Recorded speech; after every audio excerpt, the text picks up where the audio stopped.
Hello, how are you? Hello, I'm doing great. Thank you. How about you? I'm not bad. I've had better days. I'm a little bit tired, so maybe I should have a nap. A nap sounds like a perfect idea. Welcome to English with Lewis. Let's go! Hello, everybody, and welcome back to English with Lewis. And in this video, I'm going to show you how you can use ChatGPT both on your phone and on your laptop to improve your English for free, 24/7. So yes, I'm a little bit worried that AI will take over my job in the future, but until that happens, I'm going to try to use it to my advantage. So make sure you stay until the end to find out exactly the best tip that I know to improve your speaking with ChatGPT. Now, that being said, let me share my screen, and now you can see ChatGPT. And this is something I recommend doing. So mine is in Spanish, as you can see, but let's show an example of how I use it with my students and also to make short stories to improve your English whilst learning phrasal verbs and idioms. So I'm going to type, create a short story about travel in English using 15 phrasal verbs, and then explain the phrasal verbs. So that's a basic prompt, a basic piece of information. And now you can see the robot is doing its magic, which is a little bit scary, I'm not going to lie, but it's impressive. And anybody can do this whenever you want. So what are you waiting for? Now, let's read it paragraph by paragraph, and I'll explain the phrasal verbs.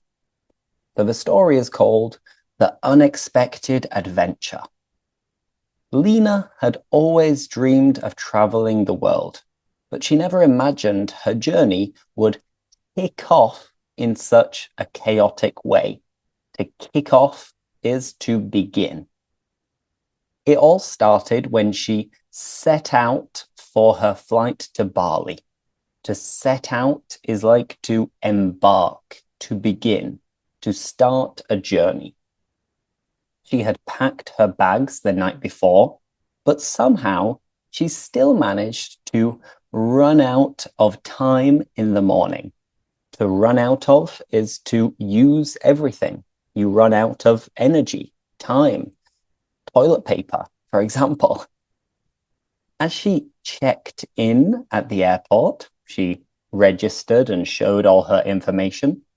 She realized she had left behind her passport at home. To leave behind is to forget. Panic set in. So the panic started. It took over. But she quickly called up her best friend, Jake. To call up is the same as to call. The up is optional. Who dropped by her apartment and brought it to her just in time. To drop by is to visit quickly, to go to quickly. I'm going to drop by your house. Moving on. The flight itself wasn't smooth either. Halfway through, the plane hit turbulence. And the captain announced that everyone needed to strap in for safety. To strap in is like to fasten your seatbelt, to prepare yourself for a bumpy ride. Lena tried to calm down, to relax by reading a book, but her nerves got the best of her. To get the best of you is like to overcome your resistance. Her nerves they took over her again. When she finally touched down in Bali, touched down to land, She felt a mix of relief and excitement. She checked into her hotel, check in again to register, where she decided to look around, like to explore the local area. She came across a charming little cafe that served the best coffee she had ever tasted. To come across is to find or see or meet by chance, like run into and bump into also. The next day, Lena set off on a guided hike through the jungle. Again, to set off is very similar to the previous one, which was to set out, which means to begin, to embark on a journey. She kept up with the group despite the challenging terrain and even managed to pick up a few words in the local language from her guide. Impressive. So to keep up with is to maintain the pace, and to pick up, in this case, is to learn some things without actually studying them. You can pick up a language just by living in that country or place. Now, by the end of the trip, she realized that even though things hadn't gone as planned, the adventure was exactly what she needed. What a beautiful story, right? And that was created in a matter of seconds. And here you can see the explanation of all of these phrasal verbs. For example, kick off, to begin. And another example, the journey kicked off with chaos. Awesome. And then if you want to practice a little bit more, you could say, create a gap fill activity to review the phrasal verbs. Then ChatGPT will again do its magic. And you could, of course, ask for the answers as well. But we don't have to do that for now.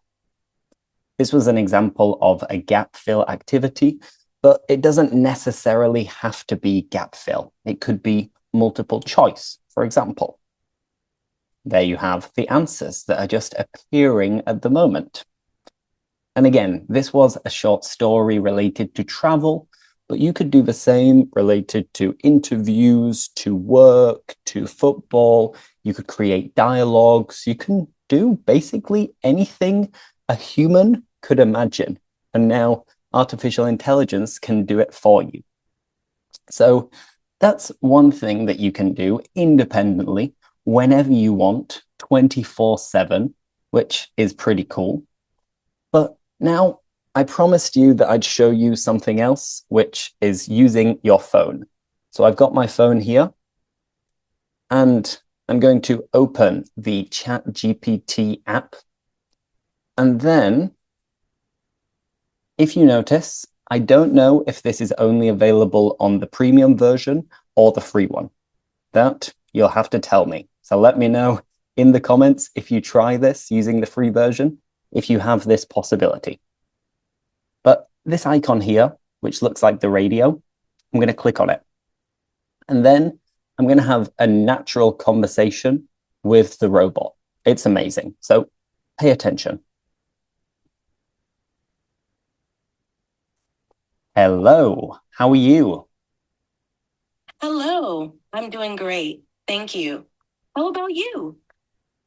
I'm not bad. I've had better days. I'm a little bit tired, so maybe I should have a nap.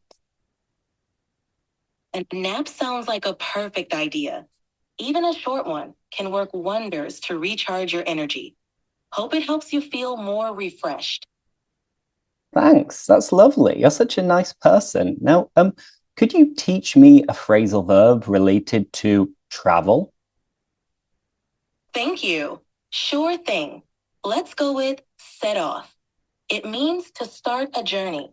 For example, we set off early to avoid traffic. It's a handy one for travel talk. Wow, that was one of the phrasal verbs that I was explaining earlier. You see how handy this is? Handy means convenient, right? Exactly. Handy does mean convenient or useful. Great that you were already explaining set off. Perfect timing. I know. You see, right now I'm recording a YouTube video, so you are my assistant. So thank you very much, ChatGPT. It's been a pleasure chatting with you. That's fantastic. Glad I could help out. Good luck with your video, and feel free to chat with me anytime. Thank you so much. See you later. Bye-bye. See you later. Bye. Isn't that crazy? Right? Isn't that mental? It's bonkers. So this feature is incredible because it genuinely feels like I'm speaking to a real human being. I know, it's a bit creepy. It's a bit worrying. And let me know in the comments, what do you think of this? Are you worried by the advances of AI?